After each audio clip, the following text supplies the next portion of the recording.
aim of this experiment is to study the effect of non-metallic environmental toxicants like strychnine on frog.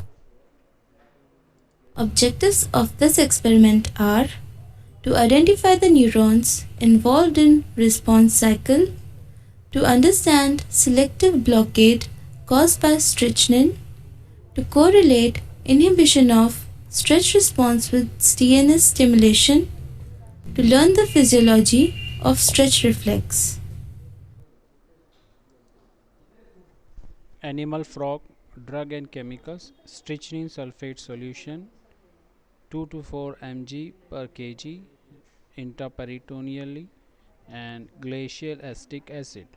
Instruments and equipments stand with a clamp, syringe and needle, beaker, etc.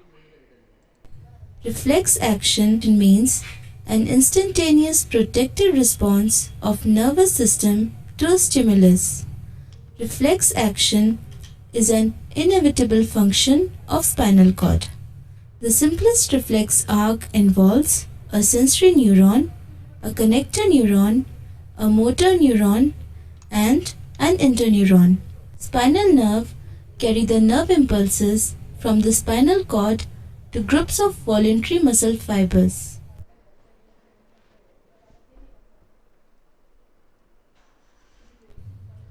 You can see here, sensory receptor responds to a stimulus with a pin and has generated impulses.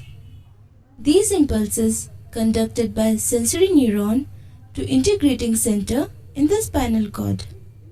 Integrating center in brain and spinal cord relay impulses to motor neuron. Motor neuron in turn conduct impulse to the effector cell such as muscle cell, which will respond to the stimulus, that is contraction of muscle.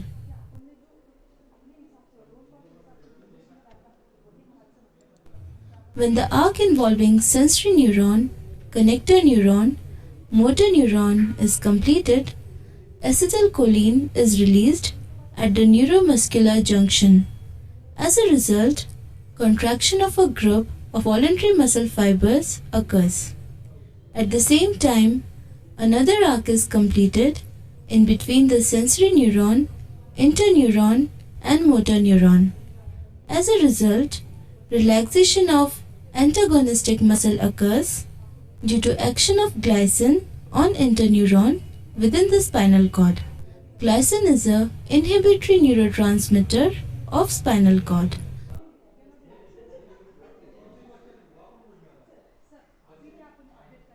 Strychnine is a selective and competitive antagonist of glycine. Therefore, it blocks the postsynaptic inhibitory sites, that is, interneurons, and blocks the relaxation of antagonistic muscles. Whereas activity of acetylcholine on voluntary muscles is continued. Thus, excitatory effect is observed upon administration of strychnine.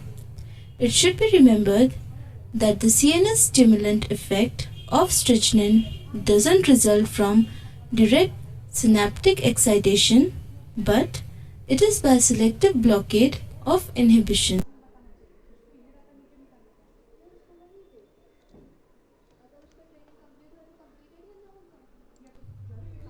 Here you shall notice example of a polysynaptic reflex arc showing two synapses. The sensory neuron synapses with motor neuron shown in red color.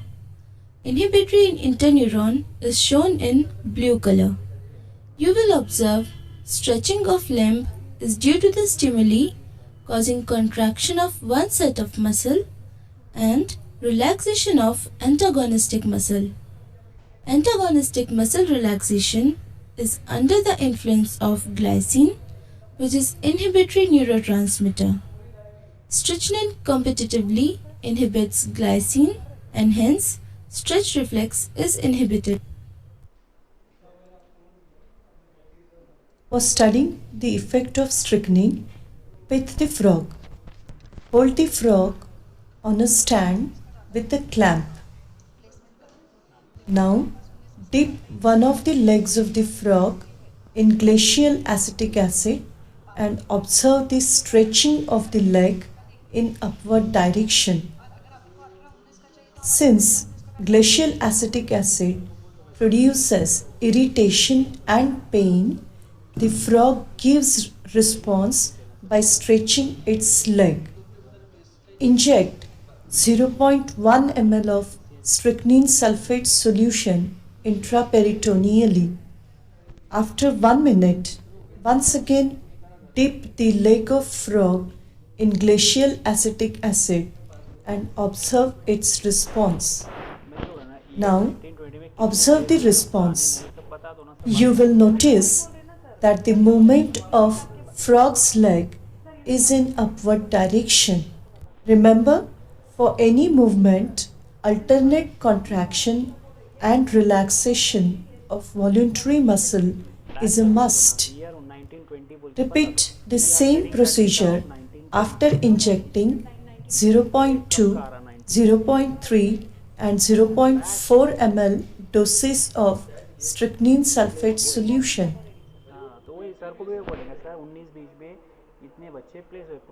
At certain dose, the frog doesn't show any movement of its leg.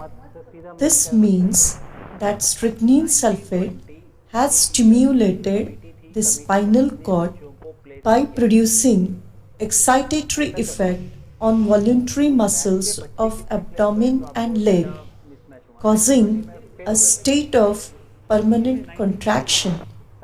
Therefore, the frog has not responded to glacial acetic acid.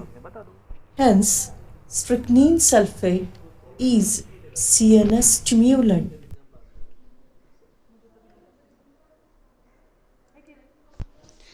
So in the observation table we can see the effect of drug.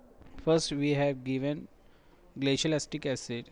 There is stretching of the leg as we seen in the experimental part, and before giving the glacial acetic acid we have given strychnine sulfate 0.1 ml.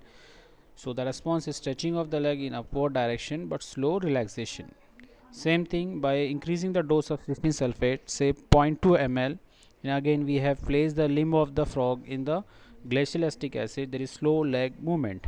As we further increase the drug to 0.3 ml and then we dip the frog limb into glacial acetic acid, there is further decrease in leg movement. And then when we increase the dose to 0.4 ml and then we give the limb or we dip the limb of frog into glacial acetic acid, there is no leg movement. Stretching of the leg is inhibited. What you have learnt? To name the neurons involved in stimulus response cycle. To understand that stretch reflex is due to contraction and relaxation of alternate groups of voluntary muscles. To understand the state of permanent contraction. Strychnine stimulates CNS by inhibiting inhibitory neurotransmitter glycine. Strychnine is classified under CNS stimulant category. Strychnine is a poisonous drug and never used in therapeutics. Any accidental consumption or deliberate administration of strychnine is characterized by rigorous convulsions produced in the body. If not treated in time, may cause death.